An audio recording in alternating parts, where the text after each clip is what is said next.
اپنی سسکی دباتی وہ فوراً باہر کی جانب بھاگی تھی، پر خارجی دروازے پر پہنچتے ہی وہ گھٹنوں کے بل زمین پر جا گری تھی۔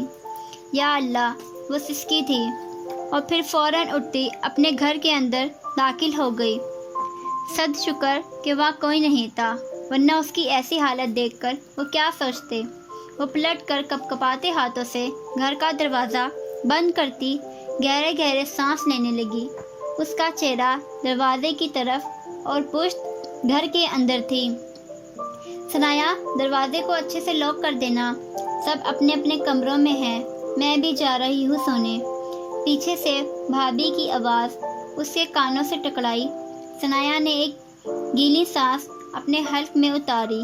جی اچھا، وہ بھاری آواز میں بولی، پر شاید بھابھی تب تک اپنے کمرے کی جانب بڑھ چکی تھی، اس لیے اس کی آواز کو نوٹس نہیں کر پائی تھی۔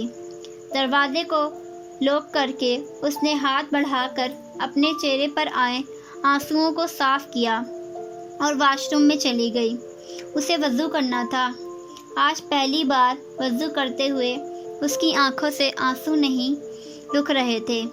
وہ فوراً کمرے میں آئی اور ایک کونے میں جائے نماز بچھا کر نماز کی نیت باندھ کر کھڑی ہو گئی۔ اس نے سکون سے نماز ادا کی اور دعا کے لیے ہاتھ اٹھائے، پر آج وہ کچھ بول نہیں پا رہی تھی۔ آنکھیں آنسوؤں سے بھرتی جا رہی تھیں۔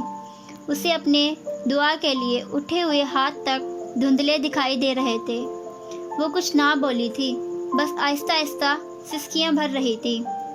نہ جانے کتنی ہی دیر وہ ویسے ہی بیٹھی رو رہی تھی۔ چہرہ آنسوؤں سے تر تھا۔ وہ کچھ نہیں کہہ رہی تھی، بس روتے روتے چند سیکنڈ کے بعد ایک ہچکی بھرتی تھی۔ آمین۔ 10-15 منٹ کے بعد وہ بغیر کوئی دعا مانگے بس اللہ کے آگے رو رو کر آمین کہتی ہاتھوں کو چہرے پر پھیر گئی اور اٹھ گئی۔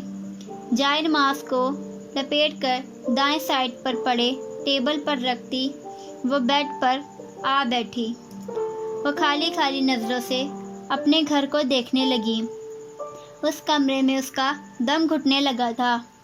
ثنایا نے حجاب کی صورت میں لیے گئے کالے دوپٹے کو کھول کر کندھوں میں پھیلایا اور کمرے سے باہر نکلی۔ گھر کے کچھ افراد سو چکے تھے اور کچھ اپنے اپنے کمروں میں پب جی کھیلنے میں مصروف تھے۔ وہ گہرا سانس ہوا کے سپرد کرتی سیڑھیاں چڑھنے لگی۔ اس وقت اسے تنہائی کے سوا کھلے ماحول کی بھی ضرورت تھی۔ وہ چھت پر پہنچی تو چاند کی روشنی نے اس رات کی تاریکی اندھیرے کو اور مدھم کر دیا تھا۔ اسے چھت پر پڑی ہر چیز تھوڑی تھوڑی آسانی سے دکھائی دے رہی تھی۔ وہ فوراً دیوار کی جانب بڑھی جہاں وہ روز کھڑی ہوتی تھی۔ ٹیبل پر چڑھ کر اس نے گھر کے باہر کا منظر دیکھا۔ ہر طرف خاموشی کا راج تھا۔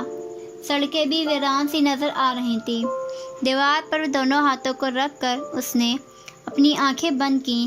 اپنے اندر کی گھٹن کو دور کرنے کے لیے اس نے ہوا کو انہیل کیا تھا۔ چند لمحے وہ ایسے ہی کھڑی رہی اور پھر چہرہ اٹھا کر آسمان کو دیکھا، جہاں سامنے چاند اپنی آب و تاب سے چمک رہا تھا۔ وہ بغور چاند اور چاند میں نظر آتے داغ کو دیکھنے لگی، اس بات سے بے خبر کہ پاس موجود چھت پر احان کھڑا اسے دیکھ رہا تھا۔ وہ خود آج حد سے زیادہ دکھی تھا، اس لیے نماز پڑھتے ہی فوراً چھت پر آیا تھا تاکہ اپنے اندر کی وحشت کو دور کر سکے۔ اسے آئے ابھی تقریباً 8 سے 10 ہی منٹ ہوئے تھے۔ وہ چھت پر ٹہل رہا تھا جب اسے ثنایا وغیرہ کی چھت پر دیوار کے پاس کھڑا کوئی ہیولا نظر آیا تھا۔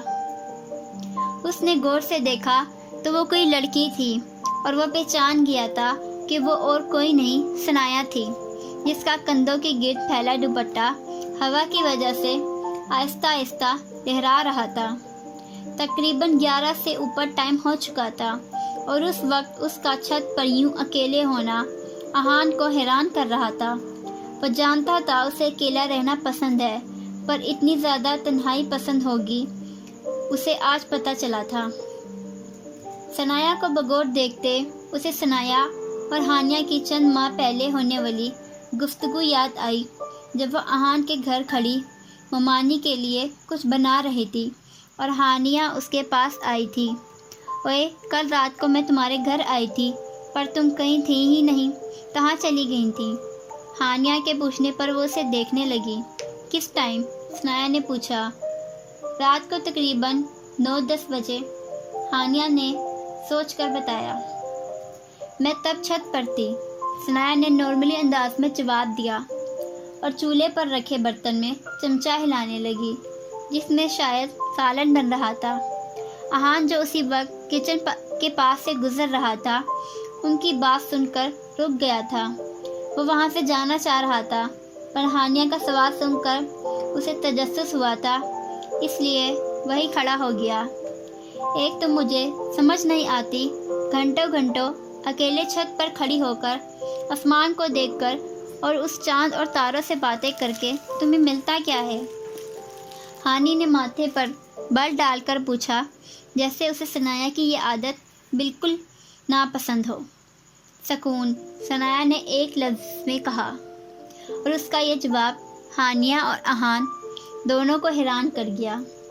سکون، سچ میں؟ ہانیہ نے آنکھیں پھاڑ کر بے یقینی سے کہا۔ اس کے اس طرح سے کہنے پر ثنایا مسکرائی۔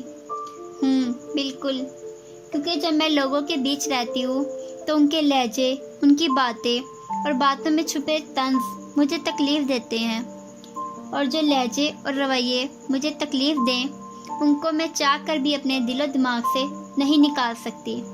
اس لیے میں تنہائی کی عادی ہوں، میری تنہائیاں مجھے سکون دیتی ہیں۔ وہ مدھم مسکراہٹ سے بولی، پر دھیان سارا سالن پر تھا۔ باہر کھڑا احان حیران رہ گیا تھا۔ ہانی نے ثنایا کو دیکھا۔ کیا کسی نے کچھ کہا ہے تمہیں؟ وہ سنجیدگی سے بولی۔ بظاہر تو کوئی کچھ بھی نہیں کہتا یالے، لیکن مجھے محسوس ہوتا ہے سب کے کچھ لوگوں کو میں بالکل بھی اچھی نہیں لگتی۔ وہ کھوئے ہوئے لہجے میں بولی۔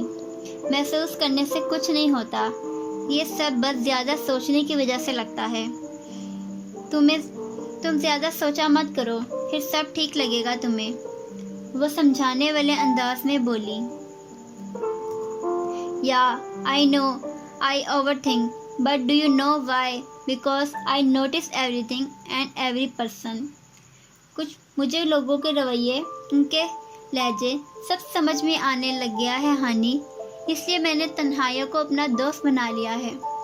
ثنایا نے کہا تو ایک پل کے لیے ہانی چپ ہی ہو گئی، کیونکہ وہ لاجواب کر گئی تھی، نہ صرف اسے بلکہ احان کو بھی۔